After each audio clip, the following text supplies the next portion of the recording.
Assalamualaikum warahmatullahi wabarakatuh. Innal hamdalillah nahmaduhu wa nasta'inuhu wa nastaghfiruhu wa na'udzu billahi min shururi anfusina sayyiati a'malina man yahdihillahu fala mudilla lahu wa man yudlil fala hadiya lahu. Asyhadu an la ilaha illallah wahdahu la syarika lahu wa asyhadu anna Muhammadan 'abduhu wa rasuluh. Ya ayyuhalladzina amanu taqullaha haqqa tuqatih wa la tamutunna illa wa antum muslimun. Ya ayyuhan nasu taqu rabbakumul ladzi khalaqakum min nafsin wahidah wa khalaqa minha zawjaha wa batha minhuma rijalan katsiran wa nisaa'a. Wattaqullaha alladzi tasaaluna bihi wal arham innallaha kana 'alaikum raqiba. Ya ayyuhalladzina amanu taqullaha wa qulu qawlan sadida yuslih lakum a'malakum wa yaghfir lakum dhunubakum wa man yuti'illaha wa rasulahu faqad faza fawzan 'azima. Amma ba'du fa inna asdaqal hadits kitabullah wa khairal hadi hadi Muhammadin sallallahu alaihi wasallam wa syarral umuri muhdatsatuha wa inna kulla muhdatsatin bid'ah wa kulla bid'atin dhalalah wa kulla dhalalatin finnar. Ma'asyiral muslimin dan muslimat, hadirin jamaah salat maghrib yang dimuliakan oleh Allah. Alhamdulillah, puji serta syukur mari kita panjatkan kehadirat Allah Subhanahu wa taala yang telah melimpahkan kenikmatan-kenikmatannya kepada kita semua, baik itu nikmat iman, nikmat Islam, nikmat kesehatan, nikmat waktu luang serta sejumlah kenikmatan lainnya, sehingga alhamdulillah malam hari ini kembali kita bisa kumpul, kita bisa duduk bersama di tempat ini di Masjid Husnul Khatimah dalam rangka menimba ilmu agama. Karena itu kita memohon kepada Allah Subhanahu wa taala, mudah-mudahan apa yang kita laksanakan di malam hari ini dicatat oleh Allah Subhanahu wa taala sebagai amal kebajikan, sebagai amal saleh yang mudah-mudahan dapat menjadi pemberat timbangan amal baik kita di akhirat. Shalawat serta salam semoga senantiasa tercurahkan kepada Nabi kita Muhammad sallallahu alaihi wasallam yang telah membimbing umatnya menuju jalan kebenaran, menyelamatkan umat manusia dari kegelapan jahiliyah menuju ajaran Islam yang terang benderang. Baik, hadirin hadirat yang dimuliakan oleh Allah, malam hari ini kembali kita akan melanjutkan kajian fikih. Tema yang akan kita bahas pada malam hari ini adalah tentang iddah, ya, tentang iddah. Ya, setelah sebelumnya kita selesai membahas permasalahan terkait dengan talak, ya, terkait dengan talak atau perceraian. Malam hari ini kita memasuki pembahasan yang baru, yaitu adalah tentang iddah, ya, tentang iddah. Baik, apa yang dimaksud dengan iddah? Ya, apa yang dimaksud dengan iddah? Ya, kata iddah itu ya, dalam bahasa Arab berasal dari kata adat. Adat yang artinya bilangan, ya, adat yang artinya apa? Bilangan. Ini secara bahasa. Ya, iddah, ya, fa'iddatun min ayyamin ukhar. Ya, misalnya tentang ayat puasa, ya, ayat puasa Allah Subhanahu wa taala mengatakan wa man kana minkum maridun aw ala safarin fa'iddatun min ayyamin ukhar. Ya, man kana minkum maridun, dan siapa-siapa saja di antara kalian maridun, sakit, aw ala safarin, atau berada dalam suatu perjalanan safar, ya, kemudian dia membatalkan puasanya, ya, lalu kata Allah fa'iddatun min ayyamin ukhar. Iddah, maka hendaknya dia menghitung bilangan, ya, menghitung bilangan atau menghitung jumlah hari-hari yang dia apa? Membatalkan puasanya. Fa'iddatun min ayyamin ukhar, ya, agar dia menggantinya atau mengqadhanya min ayyamin ukhar pada hari-hari lainnya. Baik, jadi iddah artinya bilangan. Ya, kata iddah yang berasal dari kata adat yang artinya bilangan. Iddah itu sendiri yang dimaksud di sini dalam pembahasan fikih keluarga, ya. Iddah itu sendiri maksudnya adalah masa penantian bagi seorang wanita, ya, masa penantian bagi seorang wanita. ya untuk menahan dirinya dari pernikahan. Ya, untuk menahan dirinya dari apa? Pernikahan. Jadi masa penantian di mana seorang wanita tidak boleh melakukan apa? Pernikahan. Ya, masa penantian seorang wanita untuk menahan dirinya ya dari pernikahan. Ya, disebabkan karena apa? Disebabkan terputusnya hubungan suami istri. Ya, disebabkan terputusnya hubungan suami istri. Ya, disebabkan terputusnya hubungan suami istri, baik dikarenakan kematian, ya kematian suami, atau dikarenakan perceraian. Ya, dikarenakan perceraian. Ini yang dimaksud dengan apa? Iddah. Ya, ini secara umum maksud dari iddah, walaupun iddah nanti ada macam-macam lainnya selain yang kita sebutkan. Tapi pada umumnya adalah iddah itu artinya adalah masa penantian. Masa penantian, masa menunggu di mana seorang wanita haruslah menahan dirinya dari pernikahan.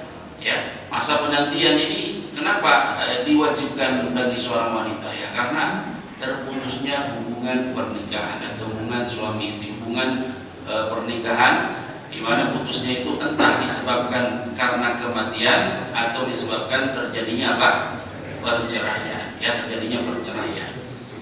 Ya, ini adalah satu syariat ya, yang Allah Subhanahu wa taala atur di dalam Al-Qur'an. Karena itu para ulama sepakat ya, bagi wanita-wanita ya yang mengalami hal-hal yang tadi kita sebutkan, ya dia mengalami terputusnya hubungan pernikahan disebabkan karena kematian pasangannya atau disebabkan karena perceraian, maka wanita wajib untuk ya menjalani apa yang disebut dengan apa? Iddah. Ya, hal itu disebabkan karena Allah Subhanahu wa taala memerintahkan di dalam Al-Qur'an. Ya, di antaranya dalam surah Al-Baqarah terkait dengan wanita-wanita yang dicerai. Ya, dalam surah Al-Baqarah ayat 228. Allah Subhanahu wa taala berfirman, "Wal mutallaqatu yatarabbasna bi anfusihinna thalathata quru", kata Allah.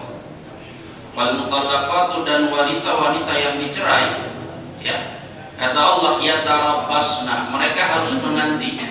Mereka harus menanti maksudnya adalah mereka harus menjalani masa apa? Iddah. Yatarabbasna bi anfusihinna, mereka harus menanti. Ya, thalathata quru. Para wanita-wanita yang dicerai oleh suaminya, maka dia harus menanti. Artinya harus menjalani masa iddah selama berapa? Thalathata quru, selama 3 quru. Dan nanti ada perdebatan ya, perdebatan di kalangan ulama apa maksud dari quru. Ya, kalau mazhab Syafi'i, mereka menafsirkan atau memaknai quru sebagai apa? Masa suci. Ya, adapun mazhab Hambali, ya mereka menafsirkan atau memaknai kata quru, mereka memaknainya dengan apa? Masa haid. Ya, thalathata quru, 3 kali quru. Ya, kalau menurut mazhab Syafi'i maksudnya adalah 3 kali suci. Ya, kalau menurut mazhab Hambali, ya 3 quru itu maksudnya adalah 3 kali apa? Haid. Nah, nanti kita akan bahas ya perdebatan antara ulama dalam masalah ini. Ya, jadi intinya yang akan kita tarik di sini adalah adanya perintah dari Allah Subhanahu wa taala kepada para wanita-wanita yang dicerai agar mereka menjalani ya kewajiban ya berupa apa? Menjalani masa apa? Iddah, yaitu suatu masa yang telah ditetapkan oleh syariat di mana seorang wanita harus menahan dirinya dari pernikahan, ya menahan dirinya dari pernikahan. Ini di antara ayat yang menunjukkan disyariatkannya apa yang disebut dengan iddah. Kemudian juga ya masalah iddah juga disinggung oleh Allah Subhanahu wa taala di dalam surat At-Talaq. Ya, di dalam surat At-Talaq juga Allah Subhanahu wa taala menyinggung masalah iddah.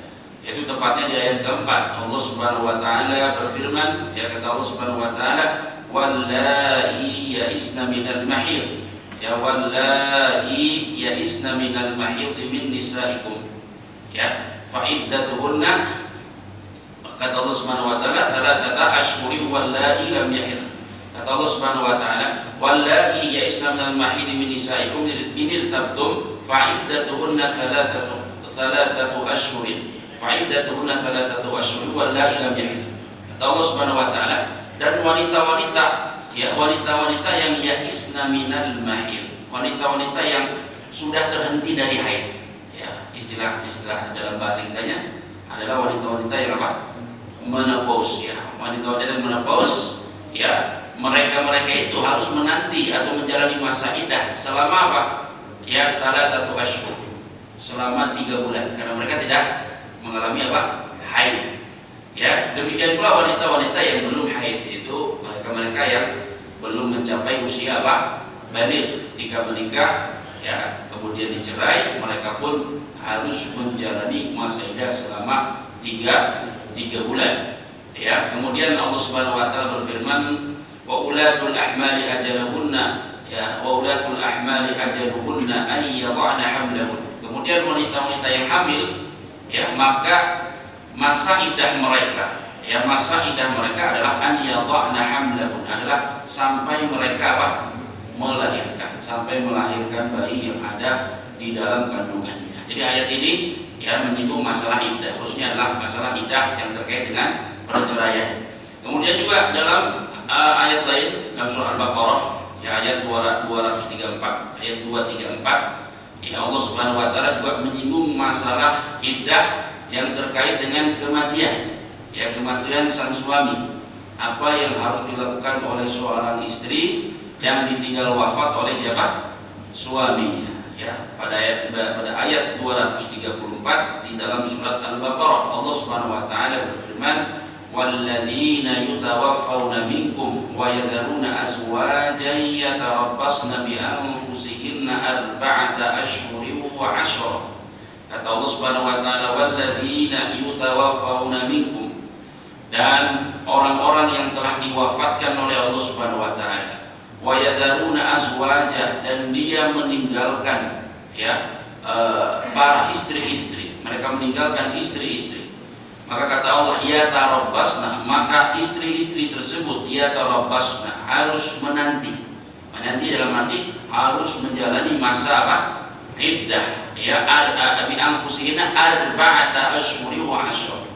Ya, mereka harus menjalani masa iddah selama berapa? Arba'ata asyhuri wa 'ashra, yaitu 4 bulan dan berapa? 10 hari. 4 bulan dan 10 hari. Jadi semua ayat ini dalam surah Al-Baqarah, kemudian juga dalam surah At-Thalaq, kemudian juga dalam surah Al-Baqarah 234 ya, semua ayat ini menunjukkan bahwa ya iddah atau masa penantian seorang wanita yang disebabkan karena perceraian atau disebabkan ya karena kematian suami dan sebab-sebab lainnya adalah syariat yang diperintahkan oleh Allah Subhanahu wa taala. Ya, jadi ini ayat-ayat ya yang menjelaskan bahwa iddah adalah sesuatu yang disyariatkan oleh Allah Subhanahu wa taala. Demikian pula dalam sunnah-sunnah atau dalam hadis-hadis Nabi kita Muhammad sallallahu alaihi wasallam ya, terdapat beberapa informasi, terdapat beberapa berita yang sampai kepada kita dalam hadis yang sahih bahwa Nabi sallallahu alaihi wasallam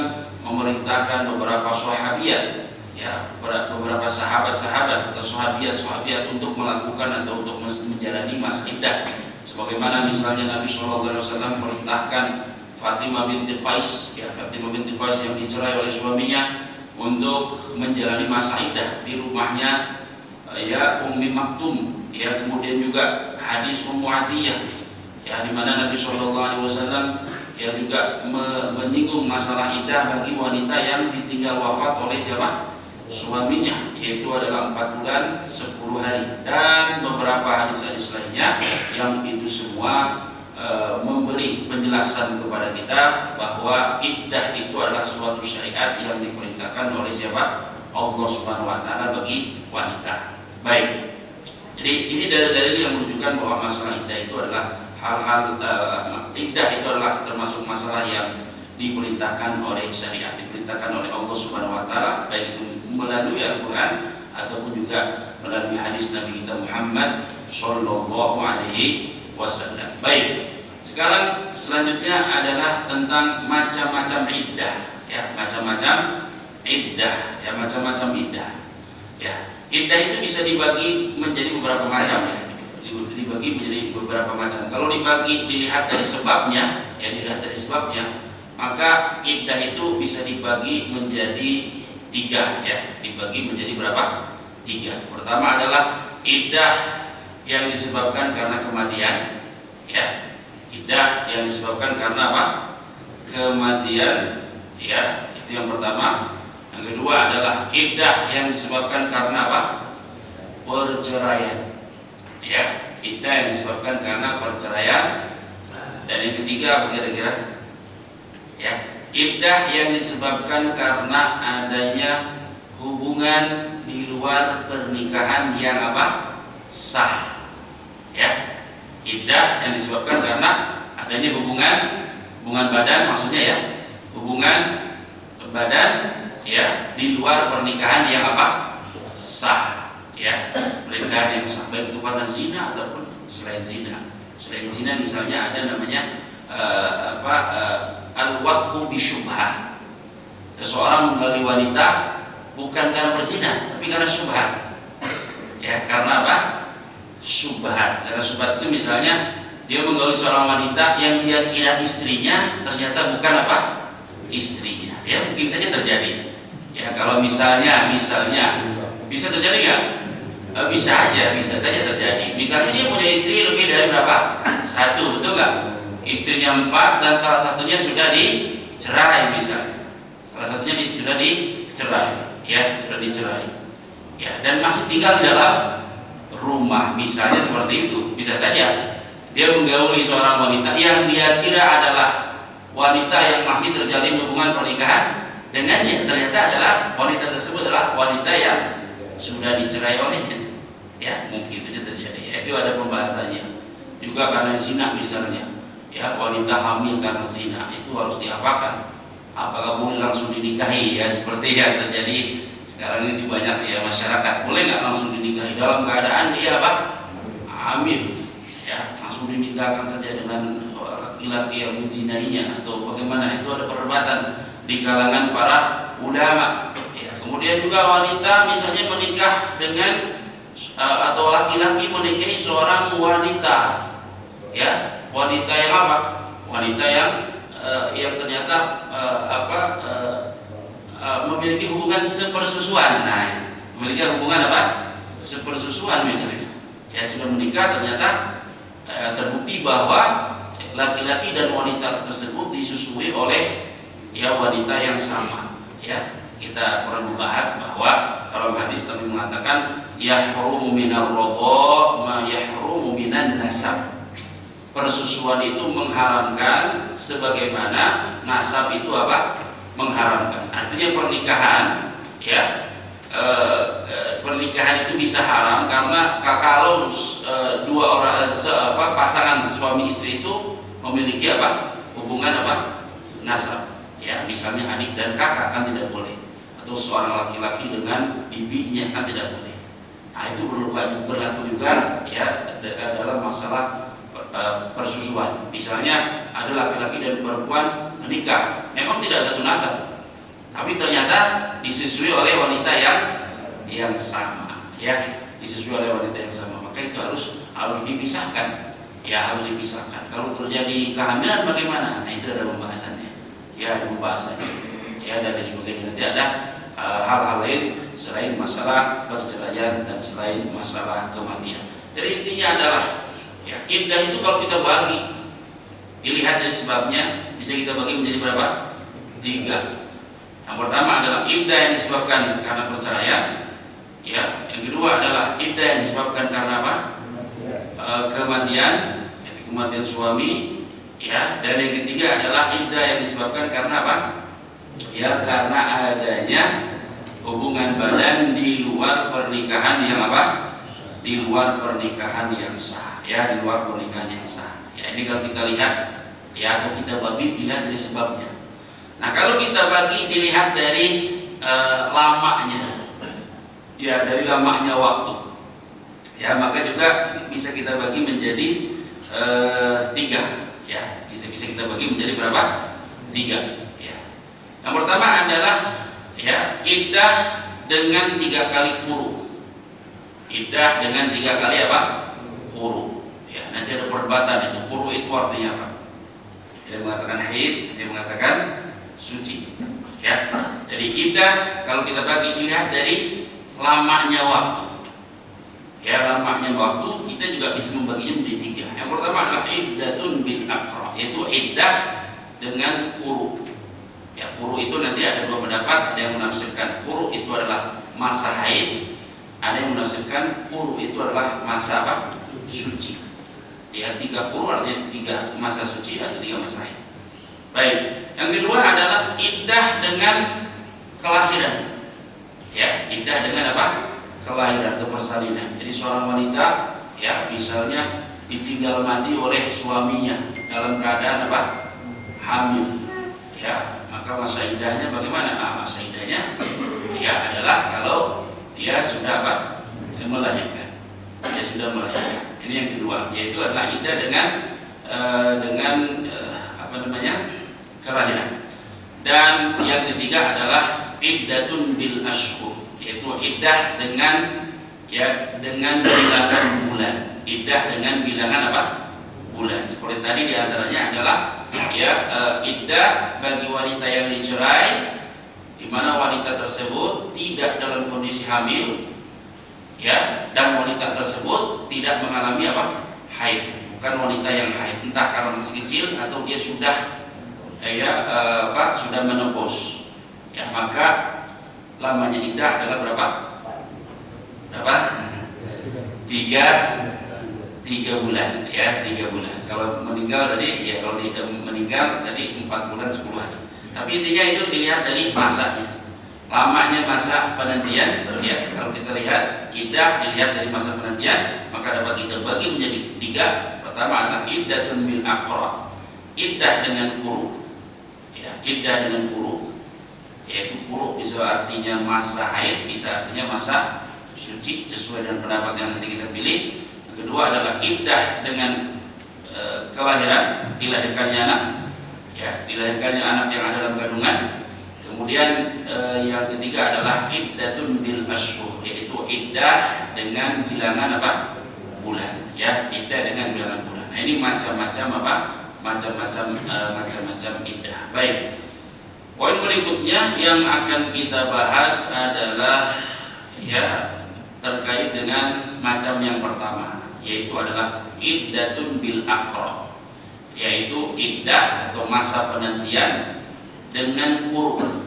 Ya, dengan quru. Quru tadi bisa berarti haid, bisa berarti apa? Suci. Nah, pertanyaannya sekarang, siapakah wanita yang harus menjalani masa iddah dengan 3 kali quru, ya? 3 kali quru. Siapakah wanita yang harus atau diwajibkan menjalani masa iddah dengan 3 kali apa? Quru. Jawabannya adalah ya, wanita yang harus menjalani masa iddah dengan 3 kali quru adalah wanita yang dicerai oleh siapa? Suaminya dan tidak dalam keadaan hamil. Ya, dan tidak dalam keadaan apa? Hamil. Ya, tidak dalam keadaan hamil, dan dia adalah wanita normal, yaitu wanita yang mengalami haid.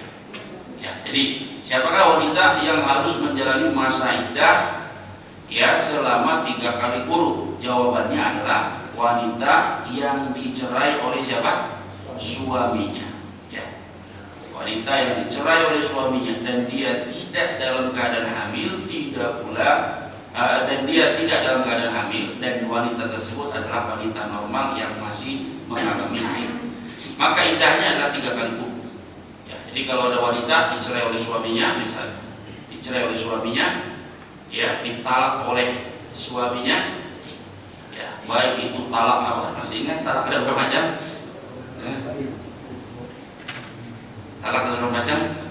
2, talak raj'i atau talak apa?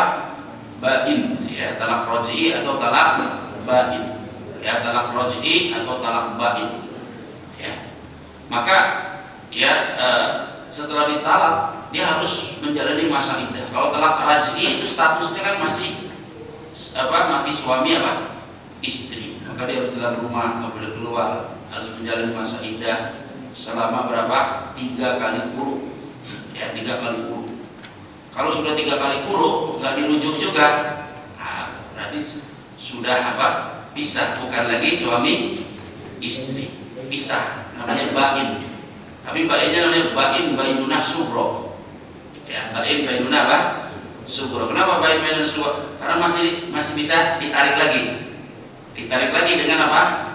Akad yang baru, ditarik lagi dengan akad yang baru. Nah, dia harus menjalani masa iddah. Wanita tadi harus menjalani masa iddah 3 kali kurun, ya, 3 kali kurun. Baik itu talak raj'i atau talak apa? Bain. Bain itu bisa bainunah sughra dan bainunah apa? Kubro. Bainunah kubro itu bagaimana? Ya ditalak sudah talak 3. Talak 3 udah nggak bisa balik lagi. Ya, tapi bukan berarti tidak bisa balik lagi kepada mantan suaminya. Bukan berarti dia boleh langsung apa? Menikah, enggak. Harus menanti masa iddah. Berapa lama masa iddahnya? 3 kali apa? Quru. Ya, 3 kali quru. Nah, yang akan kita bahas, apa arti dari 3 kali quru? Ya, apa arti dari 3 kali apa? Quru. Jadi Allah Subhanahu wa taala tadi mengatakan dalam surah Al-Baqarah, wal mutallaqatu yatarabbasna bi anfusihinna thalathata quru. Ya, wal mutallaqatu, dan wanita-wanita yang ditalak oleh suaminya, yatarabbasna, mereka harus menanti. Yatarabbasna bi anfusihinna, mereka harus menanti. Artinya mereka harus menjalani masa iddah. Berapa lama? Thalathata quru. Ya, thalathata quru, yaitu 3 kali quru. Nah, 3 kali quru ini ada 2 pendapat di kalangan para ulama. Apakah dia masa suci atau masa apa? Haid. Ya. Jadi di antara sebab perbedaan pendapat di kalangan ulama, ya, di antara sebab perbedaan pendapat di kalangan siapa? Ulama adalah adanya kata atau kalimat yang multitafsir. Ya, multitafsir. Ya, kalau multitafsir berarti tafsirannya banyak. Tapi quru ini bukan multitafsir, tetapi lafaz yang disebut oleh para ulama atau diistilahkan oleh para ulama dengan lafaz mustarak. Lafaz mustarak itu apa? Lafaz yang mengandung 2 makna. Ya, 2 makna yang saling bertentangan. Ya. Lafaz yang mengandung berapa makna? 2 makna dan saling bertentangan. Ya, seperti haid dan suci itu kan saling apa? Bertentangan. Ya, tapi quru itu dalam bahasa Arab kadang-kadang dipakai ya kadang-kadang dipakai ya dan dimaknai sebagai suci, kadang-kadang dipakai juga dimaknai sebagai apa? Haid. Nah, itu namanya lafaz mustarak. Mustarak. Ya. Karena itulah penyebab perbedaan pendapat di kalangan apa? Ulama. Jadi perbedaan pendapat itu bukan karena apa tidak ada dalilnya saja, enggak. Kadang-kadang orang sekarang menuduh pihak lain itu mengatakan mereka tidak ada dalilnya. Oh, belum tentu tidak ada dalilnya. Ya, sangat mungkin pihak lain punya dalil. Ya, cuma satu, bisa jadi mereka punya dalil yang mereka pakai tidak diketahui oleh kita, sampai kepada mereka, tidak sampai ke kita, atau sama-sama sampai dalil tersebut kepada kedua belah pihak. Ada suatu dalil diketahui oleh pihak A, diketahui pula oleh pihak apa? B. Tapi diterima oleh pihak A, tidak diterima oleh pihak B. Kenapa diterima oleh A, tidak diterima oleh pihak B? Karena menurut A suatu dalil itu sahih, menurut B dalil itu tidak apa? Sahih. Sangat mungkin terjadi? Sangat mungkin terjadi. Jadi penyebab perbedaan pendapat itu banyak. Ya, makanya kita harus memperluas literasi kita. Jangan literasi kita nggak luas, tapi kita banyak mengingkari. Banyak apa? Mengingkari. Ya, kata para ulama, ya, orang yang ilmunya itu semakin luas, man kathura ilmuhu, ya, qalla inkaruhu. Man kathura ilmuhu qalla inkaruhu. Barang siapa yang ilmunya semakin banyak, maka dia semakin meminimalisir pengingkarannya terhadap pihak lain. Ya, karena dia menyadari keterbatasan pengetahuannya, kan seperti itu. Yang ada kemudian adalah yang terjadi diskusi, bukan saling menghakimi. Kalau sekarang kan saling menghakimi, artinya kan diskusi. Oke, ya, jadi di antara pendapat itu bukan sekedar tidak ada dalilnya, enggak. Tidak ada dalilnya. Kita juga tidak sepantasnya memastikan bahwa pihak lain itu tidak menggunakan apa? Dalil. Apalagi suatu pendapat itu adalah pendapat ulama besar, ulama Syafi'i misalnya, Imam Syafi'i. Tidak mungkin Imam Syafi'i tidak pakai dalil, tidak pakai Al-Quran dan Sunnah. Kalau tidak pakai Al-Quran dan Sunnah, dia pakai apa dong? Tidak mungkin dia pakai Taurat dan Injil kan? Nah, tidak mungkin. Yang terjadi adalah dia pakai dalil yang mungkin dalilnya tidak sampai ke kita, atau sama-sama suatu dalil itu sampai kepada dua belah pihak, kepada pihak A sampai, kepada pihak B sampai, tapi dalil tersebut diterima oleh pihak A, tidak diterima oleh pihak apa? B. Kenapa? Karena oleh pihak A itu dianggap sebagai dalil yang sahih, oleh pihak B dianggap tidak, bukan sebagai dalil yang apa? Sahih. Dan itu sangat mungkin, karena hadis tidak semuanya apa? Sahih. Al-Quran semuanya sahih. Sahih dari sisi penetapannya, keberadaannya, ya. Keberadaan Al-Quran itu sahih karena sampai kepada kita dengan periwayatan yang banyak, kemudian dibukukan yang semisalnya ditambah satu titik saja bakal orang bakal mengetahuinya. Itu Quran. Tapi kalau hadis, ya, hadis itu tidak semuanya sahih.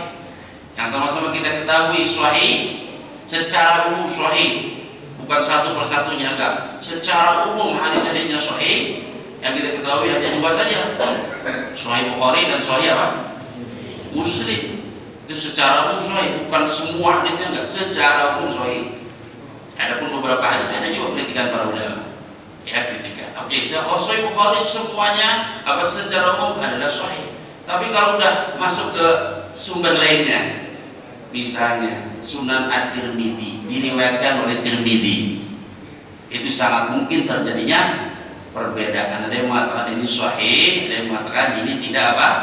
Sahih. Dan itu bersifat ijtihadi. Ijtihadi itu ya subjektif, masing-masing memandang sesuai dengan ijtihadnya. Ya, kalau sudah masuk diriwayatkan oleh Tirmidzi, diriwayatkan oleh siapa? Abu Dawud, diriwayatkan oleh siapa? Daruqutni, apalagi Tobroni, ya, dan lain sebagainya. Sangat mungkin ya terjadi perbedaan pendapat dalam masalah penerimaan terhadap dalil. Oke, setelah itu apa? Ya, ada juga perbedaan-perbedaan, sebab-sebab perbedaan lain. Misalnya suatu dalil sama-sama diterima, seperti ayat ini, ayat dalam surat Al-Baqarah ini kan sama-sama diterima, ya, sebagai ayat yang sahih. Wal mutallaqatu yatarabbasna bi anfusihinna thalathata quru, bahwa wanita-wanita yang dicerai oleh suaminya mereka harus menanti atau menjalani masa iddah selama berapa? Thalathata quru, 3 kali quru. Ayat ini sama-sama diterima, ya. Tapi kok masih juga berbeda pendapat? Iya, ada problem lain. Itu problemnya apa? Problem penafsiran, ya. Problem apa? Penafsiran. Bisa jadi satu dalil sama-sama dianggap sahih, tetapi tetap menimbulkan adanya perbedaan pendapat disebabkan adanya perbedaan apa? Penafsiran. Dan itu sangat-sangat wajar. Itu sangat-sangat apa? Wajar. Sangat wajar. Perbedaan penafsiran sangat wajar. Ya, kecuali masalah-masalah yang disepakati. Masalah-masalah yang disepakati misalnya wajibnya sholat 5 waktu. Nah, itu disepakati. Kalau ada orang sekarang bilang oh, ini sholat 5 waktu itu nggak wajib, yang penting eling aja, eling umat muslimin muslimah, yang penting eling aja, yang penting ingat Allah, udah itu sholat. Nah, itu baru menyelisih adanya apa? Ijma, dan itu penafsiran yang salah karena menyelisih ijma. Ya, tapi masalah-masalah fikih, detail-detail fikih, ya, kalau itu adalah berasal dari pendapat-pendapat ulama yang otoritatif, yang memang layak menjadikan rujukan, Syafi'i, Maliki, Hambali, ya, dan lain sebagainya, ya, maka wajar kalau terjadi perbedaan pendapat, dan wajar apabila di antara kita ada yang memilih salah satu pendapat di antara mereka.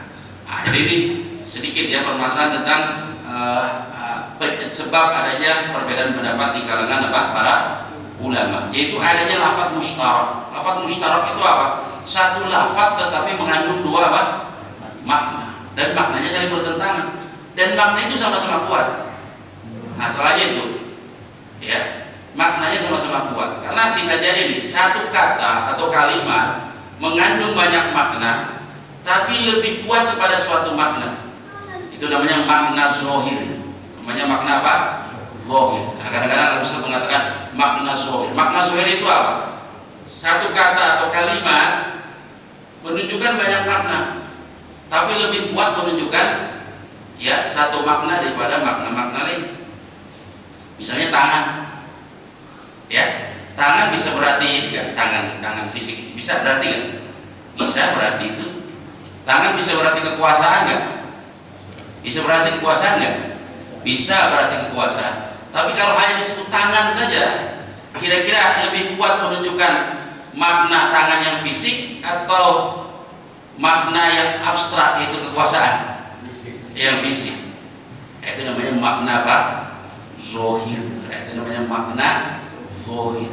Ya, makna zohir seperti mata. Ya, mata bisa menunjukkan ini, bisa menunjukkan makna itu. Mata itu apa? Mata-mata, intelijen dan lain sebagainya. Nah itu, ya itu jadi ya sebab terjadi perbedaan pendapat itu di antaranya adalah adanya kata yang mengandung makna lebih dari apa? Satu. Kadang-kadang mengandung dua makna, kadang-kadang lebih. Kalau hanya dua kemudian sama-sama kuat, itu namanya lafaz mustarak. Kalau mengandung makna banyak tapi lebih kuat kepada satu makna daripada makna yang lain, maka itu namanya makna apa?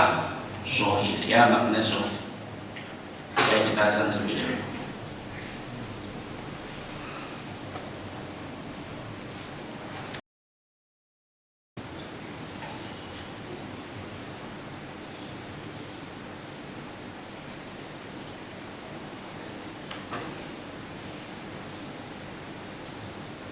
Kita lanjutkan sedikit lagi.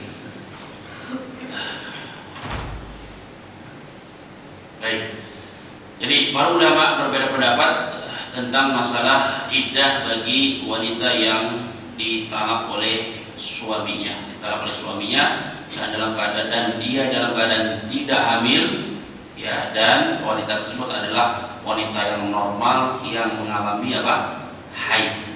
Dalam surat Al-Baqarah disebutkan bahwa iddahnya adalah 3 kali apa? Quru. Ya, sementara itu para ulama berbeda pendapat tentang makna dari quru itu sendiri. Karena quru ya yang merupakan jamak dari qur'un atau qur'un itu adalah merupakan lafaz mustarak. Lafaz mustarak itu adalah lafaz yang mengandung dua apa? Makna. Dua makna yang saling bertabrakan, berseberangan. Akan tetapi dua makna tersebut adalah sama-sama makna yang kuat. Nah, di sini ada dua pendapat di kalangan para ulama. Ya, pendapat pertama adalah pendapat mazhab Syafi'i, pendapat mazhab Syafi'i. Ya, pendapat mazhab Syafi'i dan juga merupakan pendapat sebagian para sahabat. Ya, di antara sahabat yang memilih pendapat ini adalah Ibunda Aisyah radhiyallahu taala anha, kemudian Zaid bin Thabit dan juga Abdullah bin Umar radhiyallahu taala anhum. Ya, mereka semuanya berpendapat bahwa yang dimaksud dengan quru adalah apa? Masa suci. Ya, masa suci. Berarti thalathata quru adalah 3 kali masa apa? Suci. Ya, 3 kali masa suci. Ya. Dan kalau kita memilih pendapat ini, maka masa iddah itu lebih cepat. Ya, masa iddah itu lebih apa?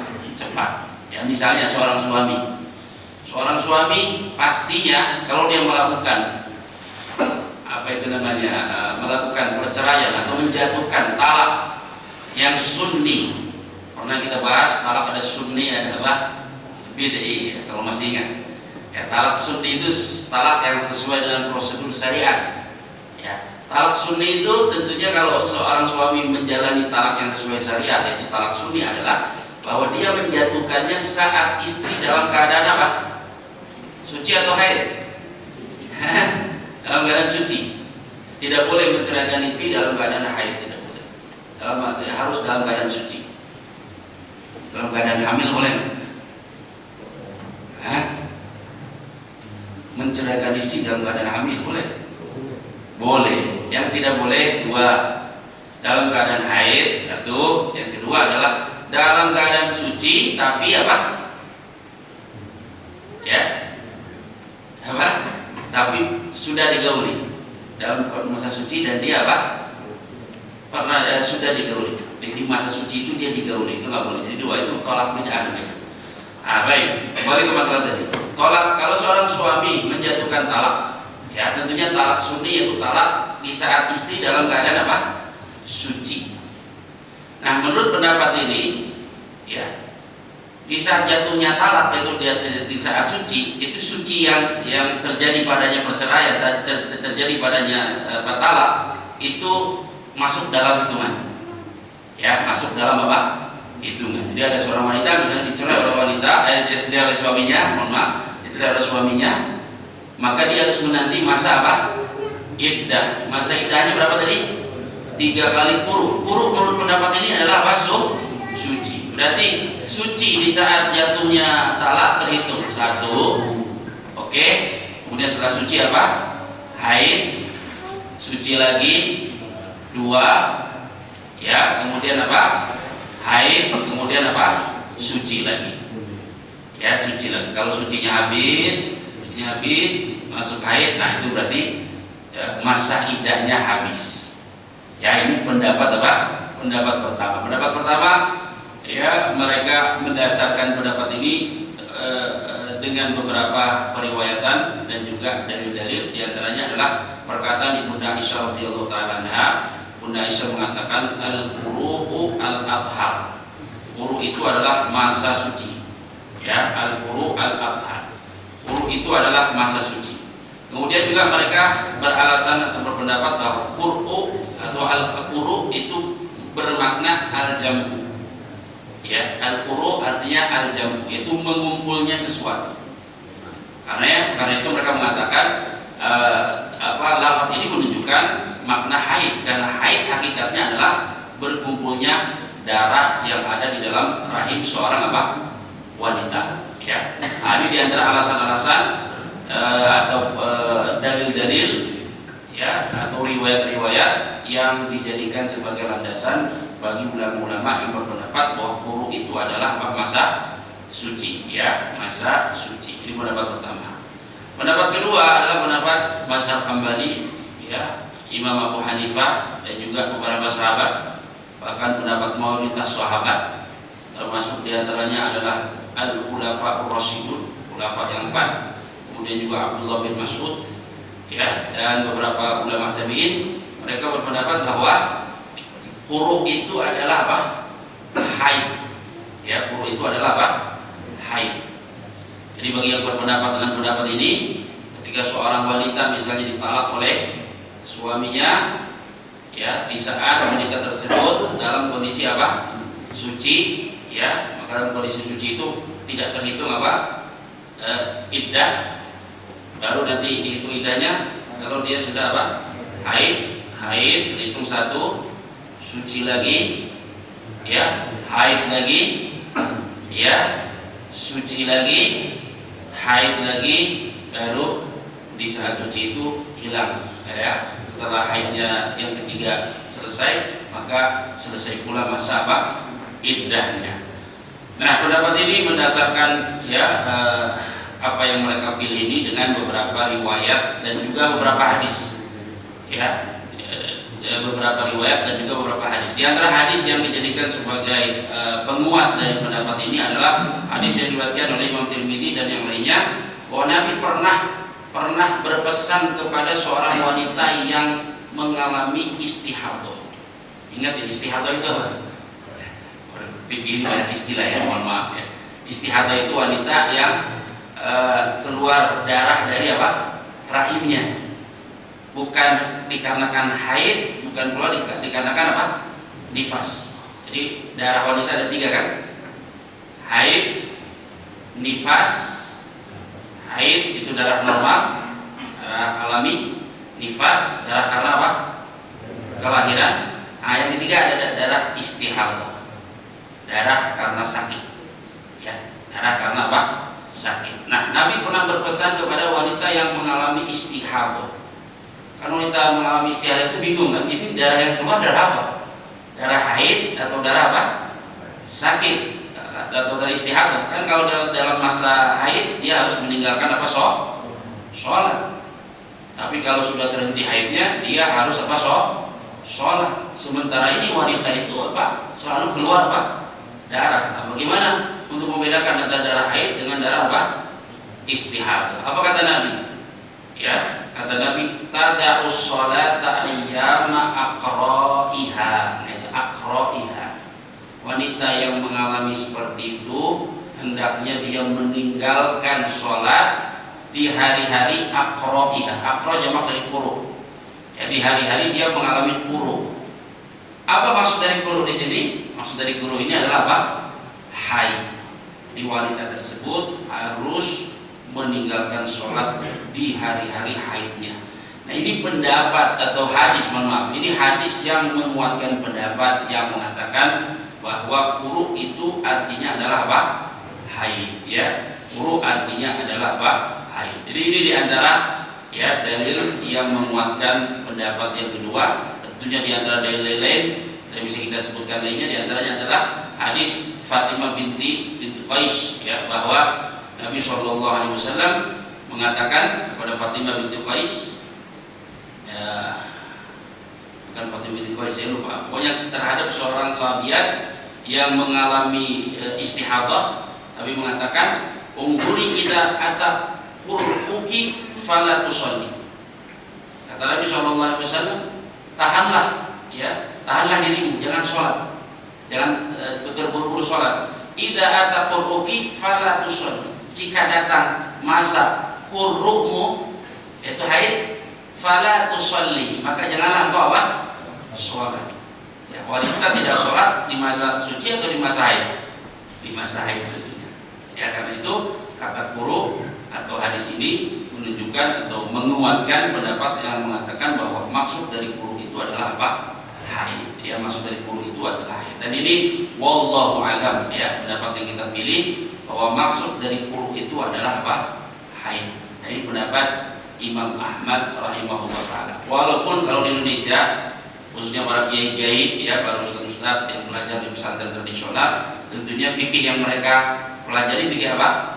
Syafi'i, ya, fikih Syafi'i. Ya, Syafi'i pasti dia memilih pendapat, ya, yang mengatakan bahwa quru maksudnya adalah apa? Suci. Ya, quru adalah suci sesuai dengan tadi dalilnya. Tapi pendapat yang kita pilih di sini adalah bahwa quru maksudnya adalah apa? Haid. Jadi wanita kalau dicerai suaminya di saat dia suci, ya, dicerai, ya, mulai dia menghitung iddahnya kapan? Setelah dicerai kan suci, baru setelah itu apa? Haid, satu, suci lagi, ya, baru haid lagi, dua, suci lagi, ya, baru apa? Haid. Haid yang ketiga habis, maka berakhirlah masa apa? Iddah. Wanita itu boleh nikah. Kalau ditalak raj'i berarti terpisah dari siapa? Suaminya. Suaminya kalau ingin balik lagi harus dengan mahar yang baru. Ya, kalau nggak mau ditarik lagi, ya, dia boleh menikah dengan laki-laki lain selama masa iddahnya sudah apa? Habis. Baik. Ini barangkali yang bisa kita sampaikan. Masih ada sisa waktu nggak? Habis, ya. Kalau ada pertanyaan nanti selesai sholat, ya, silakan. Mudah-mudahan apa yang disampaikan bermanfaat, yang benar dari Allah Subhanahu Wa Taala, yang salah dari diri saya pribadi. Alhamdulillah rabbil alamin. Shallallahu alaihi Muhammad. Subhanallahumma bihamdika asyhadu an la ilaha illa anta astaghfiruka wa atubu ilaik. Assalamualaikum